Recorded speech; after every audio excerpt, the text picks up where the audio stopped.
حلا شعرية الباكستانية من أطيب الحلويات اللي سويتها. حلا كله سهل وسريع وبمقادير جدا سهلة وبسيطة. تعالي نسويه. هنا عندي كيس من الشعرية الباكستانية، طحنته كل زين وبعدها ضفته بالطاوة وحمسته لحد ما يتغير لونه. ضفت نص قالب من الزبدة. بعد ما حمست الشعرية بالزبدة ضفت عليهم نص علبة حليب مكثف وأبقى أقلب بهم لحد ما يتماسك المواد. بعدها هنا عندي بسكت شاي طحنته، طبعا كوب واحد من البسكت، أي بسكت مو إلا بسكت شاي. وبعدها هنا عندي علبة من القشطة كاملة. أعجن هاي المواد كلها سوية لحد ما يكون عندي هذا القوام، وبعدها أتركه 10 دقايق لحد ما يبرد.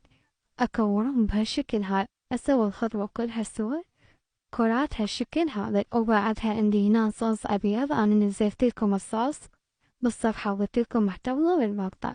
وهنا كملت التزيين بالصوص الأبيض، نفس الصوص الأبيض ضفت عليه ملعقة كاكاو هم للتزيين زين سبي. وكمان عندي أطيب طبق حلا، جربوه راح تعتمدون عليه وكلش طيب، وعلينا وعليكم بألف عافية.